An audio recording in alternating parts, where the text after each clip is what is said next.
Chairman Peoples Party Bilawal Bhutto Zardari نے کہا ہے کہ 70 سال کے پرانے سیاستدانوں سے مطالبہ ہے کہ وہ گھر اور مساجد میں بیٹھیں اور ملک کے لیے دعائیں کریں۔ ووٹ کو عزت دو کی بات کرنے والی پارٹی کا اصل چہرہ سامنے آ چکا، وہ مہنگائی لیگ بن گئی ہے، انہیں گورننس کرنا نہیں آتی۔ بلاول بھٹو نے کہا کہ وہ اپنی 16 ماہ کی کارکردگی پر الیکشن لڑنے کے لیے تیار ہیں۔ کیا اس کابینہ کے دوسرے وزراء بھی 16 ماہ کی کارکردگی پر الیکشن لڑ سکتے ہیں؟ انہوں نے کہا کہ Peoples Party level playing field نہ ملنے کی عادی ہو چکی۔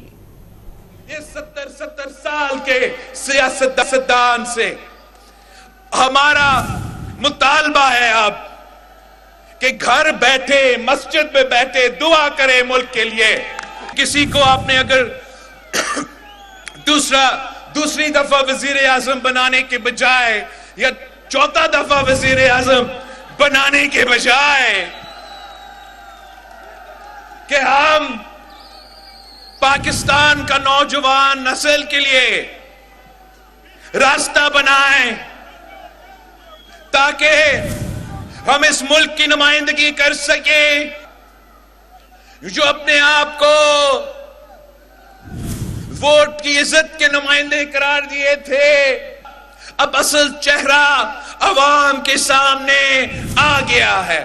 وہ نہ ووٹ کا عزت کرتے ہیں، نہ خدمت کرنے جانتے ہیں، نہ گورننس کرنے جانتے ہیں، وہ تو پاکستان مہنگائی لیگ بن چکے ہیں۔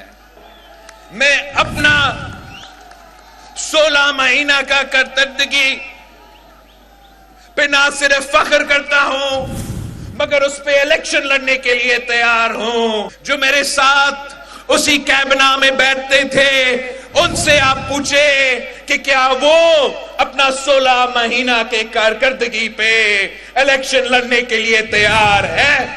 پاکستان پیپلز پارٹی کے لیے کبھی لیول پلینگ فیلڈ تو تھا ہی نہیں، تو ہم یوزڈ ٹو ہے کہ لیول پلینگ فیلڈ نہ بھی ہو